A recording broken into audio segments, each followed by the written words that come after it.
Hey guys, JJ here with Well-Rounded Living, and today I'd like to go over the topic of prepping. So to begin with, let's talk about what that word means. Now I'm sure you've all seen shows on TV like Doomsday Preppers, or maybe you've seen something a little more survivalist, like a Survivor Man or Bear Grylls Man vs. Wild. A lot of these shows typically just sensationalize something. They sensationalize the idea that running out to the wilderness and the end of the world coming is going to be an exciting thing, and that it can be good. Now, thankfully, a show like Survivor Man actually has done a good job of not sensationalizing, and I actually really appreciate what Les has done for the world. But prepping in general is really more a matter of just being prepared for any unexpected event that might come up. Now, of course, it sounds maybe easier than it is, because if you think about it, if what you're doing is preparing for something you don't know about, that's unexpected, how do you prepare? And that's really the million-dollar question right there. And that's why you will see so many different videos all across YouTube, all across the internet, and even different TV shows where people are preparing for different things. If we take something like Doomsday Preppers as an example, in that show, it is sensationalized, and you can look up a video on YouTube about that, specifically somebody who was on the show and told about what their experience was, and they very specifically try to sensationalize it and make it seem more dramatic, and make the people seem a little crazier than they really are. But what those people are typically doing is preparing for one very specific eventuality, a massive global meltdown of some sort. Let's say a big volcano that's going to completely destroy everything in the area, or an EMP attack, or something along those lines. The reality for most people is you're never going to see one of those events. You're never going to be running for the hills trying to get away from the horde of zombies coming at you. Typically, what you're going to run into is something like your car breaks down. Do you have what you need to get by in that situation? And that could mean a wide variety of things. So let's go through a couple. Let's say your car breaks down and you don't have a spare tire. What are you going to do? You're going to have to call someone, let's say a AAA or an insurance company, and have them come out and rescue you, bring you a spare tire, or maybe tow you somewhere else, which is probably what would end up happening.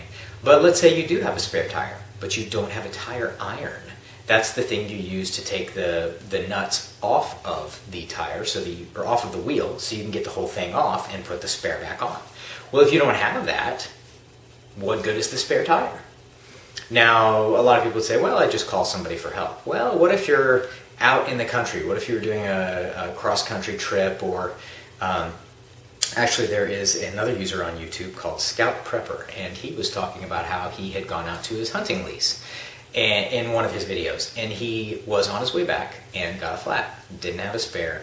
His cell phone did work, thankfully, but he was out in the country. Sometimes you may not have cell reception. What would you do in that case? What if you're stranded and you don't have any water and it's 100 degrees? I live in Texas. Here it is very common in the summer for it to be over 100 degrees. Well, if I were to get stranded off on a road that maybe is not right next to a house that I could walk up to, and I'm out of water and it's 110 degrees, and let's say I have my kids in the car with me, that could be a serious issue. We could have a case of dehydration or something like that. So, very simple things. The idea behind prepping, for me personally, is just being prepared for the most common things that can happen, and then building on top of that and maybe being prepared for something a little bit worse after that. Let's start with the most common things you should be prepared for. Everyone should have a fully stocked pantry. If all you do is eat out every meal of the day, not only is that expensive and most likely extremely unhealthy, but what are you going to do when there is an interruption in supply? It's no hidden mystery or secret that stores typically only stock about a 3-day supply of food. And for any of you that have ever been in an area, not necessarily as bad as something like Katrina, but if you've been in an area where there was an interruption to the supply for some reason. Or even if you were in an area where there was an expected interruption. So if you're in South Texas or anywhere along the Gulf Coast where they regularly say, hey, a hurricane is coming in, get to shelter, make sure you have food and water on hand, something like that, and you've been to the store, during that time frame, you would see what I'm talking about. Empty shelves. And if you just do a few quick searches on Google, you'll see pictures of this, where people were afraid, so they ran to the store, and the whole store was almost empty. All of the important items were gone. Well, imagine if you were one of those people who got to the store late. You wouldn't have what you needed. But if you had a fully stocked pantry, it wouldn't matter. So some big bad thing is coming that may mean you have to be stuck in your house. It may not be a hurricane. Let's say there's an ice storm, and the streets are all iced over, and plows aren't going to come to get you out for a while. Or, up north they do have plows that come by on a regular basis. A lot of people have them on the front of their truck. Here in Texas, we don't. When we get an ice storm, and it does happen, we had a couple of really bad ones this last year. And I had a situation actually where I didn't leave the house for 4 days because I couldn't get out of my driveway. What we have to do in those situations is wait. So if you have salt or kitty litter or something like that, you can put it out over the ice. Otherwise, you're just stuck at home unless you want to try to walk somewhere through the ice, which is not fun. So in that case, you need to make sure you have enough food and water to last you that period of time. I actually had a friend a while ago that my wife went to visit, and we had similar houses, and in this particular case, the thing that matters is we had identical pantries. And my wife was complaining to them about how small our pantry was because it just wasn't enough to store all of the food supplies we need because we do so much cooking at home. And the friend responded with, what are you talking about? Our pantry is fine. We have plenty of space. And they opened the door and the pantry was almost empty. Well, apparently, these friends of ours typically ate out almost every meal. They knew how to cook somewhat, but they didn't do it very often. Well, we have had several ice storms. So what do you think happens to someone like that when an ice storm hits and you can't leave the house for a few days? Well, you hope your neighbors have something for you to eat on, or the pipes didn't freeze. It wasn't that cold. I live in Texas, a fairly warm state, so while we get ice storms, it's not like it's freezing the ground and everything is in trouble. But you could have some frozen pipes, you could have a leak, you could have to shut off your water at the main water line. If you don't have water stored somewhere else, even just water bottles or a filtered pitcher in the fridge, something like that, then what are you going to do? FEMA and the Red Cross both have a whole variety of suggestions of what they want, but FEMA specifically suggests you have 72 hours worth of supplies, and that's going to include food, water, anything, if you live in a cold area, anything to keep you warm, if you live in a hot area, anything to keep you cool, as well as a first aid kit. Those are fairly simple to come by. I want you to realize that the idea of prepping or being prepared for something is not unusual. It's actually something that emergency organizations want you to do, because if an emergency does occur and they can't get to you for a period of time, they want to make sure that you're going to be okay. So let's go back to basics. So we talked about a fully stocked pantry. That's food, water, the ability to cook or make something to eat. Whether that be you're eating just dried cereal, something along those lines, you need to have the ability to eat. Now, depending on where you live, if heat is an issue, you may want to have a way to cool down, an emergency way to cool down. That could be battery-powered fans or something like that. If you live in a northern, colder state, you may want to have alternative methods to heat things. It is actually very common for there to be power outages based upon a big snowstorm, and people are stuck in the cold with no heat for days or possibly even weeks at a time. Happens every year. And actually, speaking of interesting things that happen that you may not think could occur, there was a recent news article about water issues in Ohio. Apparently there was some algae that was coming into the water treatment plant that has put poisonous chemicals into the city water.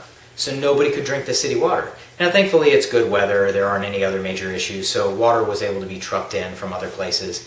And individuals that live in that area could leave, go somewhere else and get water and bring it back. But it does happen. The city water supply can be contaminated so that you cannot turn on your faucets. What would you do in that case? So that's another large example of a really big issue. Back to the small examples. What if your child falls down and gets a cut and they need to make sure that it doesn't get infected and something bad happen? You need to have Band-Aids, some kind of antibiotic ointment like Neosporin. What if your child gets burned in some way? You need to have some kind of a pain relief gel or a burn cream, something like that. I personally have a wood-burning fireplace that we use and we love. Well, if my kids had accidentally fallen and a hand went into the fire on accident to stop them or something like that, that would be a pretty big deal. But if I have the tools necessary to help out instantly, and then of course if it was serious enough I'd be rushing to the hospital or calling a doctor, but having those basic necessities, a first aid kit, that's important. Now we can also talk about being financially prepared. What if there was some kind of a power outage in your area and you couldn't use a credit card? Having some cash available is going to be important in that case, because you can't just go down to the local gas station and get gas. The credit card machine wouldn't work and they may not take your credit card. The days of somebody actually putting your credit card in one of those little machines and going back and forth are, I would say long gone. I haven't seen anyone use one in years, but who knows? So having a little bit of cash on hand. Now, in addition to that, having a savings account with some savings in it. I'll do a separate video on an emergency fund later, but the general idea is you want to be able to pay for anything that comes up that requires you to pay for it that you weren't expecting. That could be getting in a car accident. I had a situation not too long ago where someone else sideswiped the side of my car and they didn't have insurance. So who ended up paying the bill? Me. Well, if I hadn't had a little bit set aside to be able to pay for that, that could have been a very bad and uncomfortable situation. Now, of course it was uncomfortable because I had to pay anything, but it could have been much worse if that then put me into debt, which then started a spiral, a downward spiral.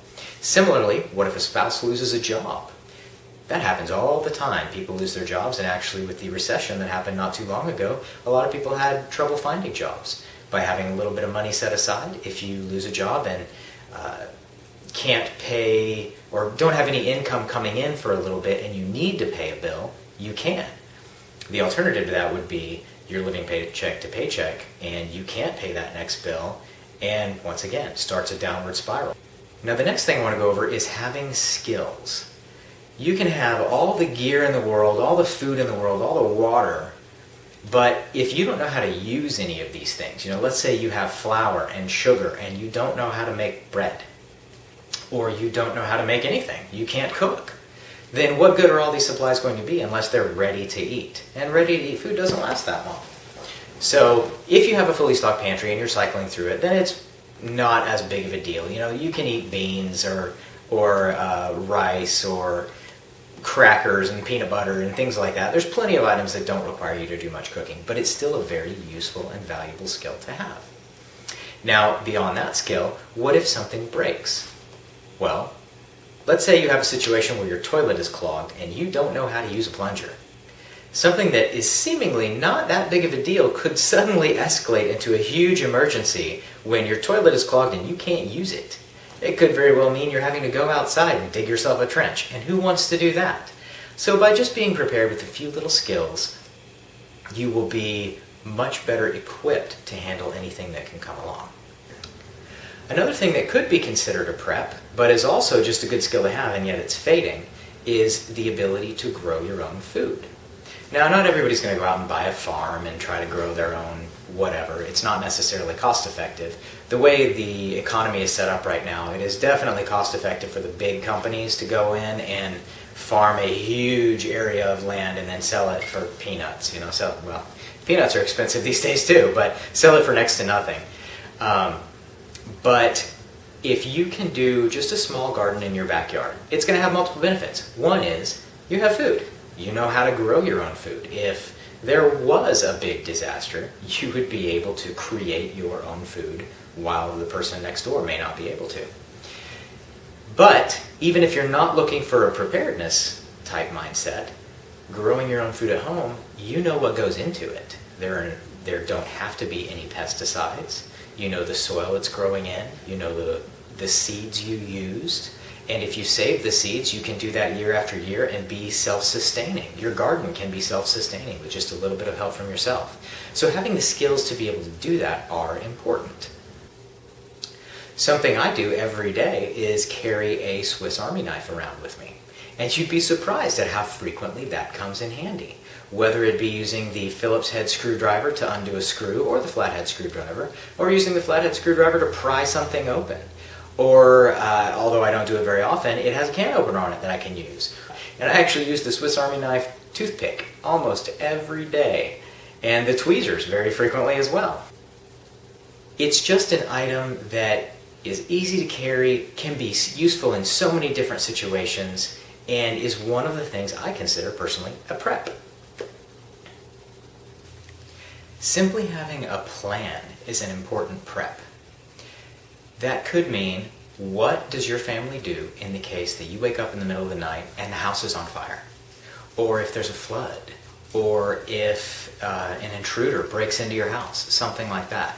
Having a plan like this is very important. So for something like this, to give you an example, we go over little ideas with our kids. And we will go over examples of, what do we do if the power goes out?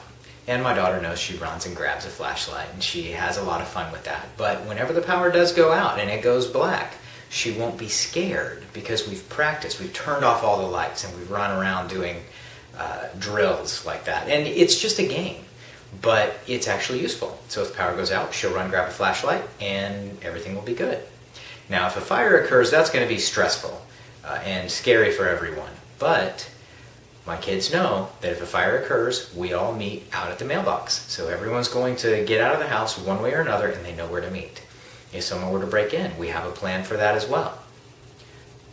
By simply having a plan, you will know that your family's going to be safe, that everyone can work together, and that will bring everyone peace of mind and hopefully make everyone a little bit more calm whenever the event does actually occur, because you planned for it, practiced it, and prepped. If you take all of those items and lump them together, the one thing I could say I benefit most from day to day out of these is purely peace of mind. Knowing I'm going to have the skills, the supplies, the tools, the money on hand to weather 99% of the storms I will most likely see in my lifetime, makes me feel better. I get a feeling of peace and comfort, and I know that my family is going to be protected and well cared for. So, as I said, it's not always a doomsday prepper scenario. Prepping or preparing is just making sure that the good times are good and the bad times aren't quite as bad as they could have been. So, thanks for joining me today. If you have any questions about this or comments, feel free to send me a message. Check us out on Facebook. Like, follow, comment, subscribe, and I'll see you next time.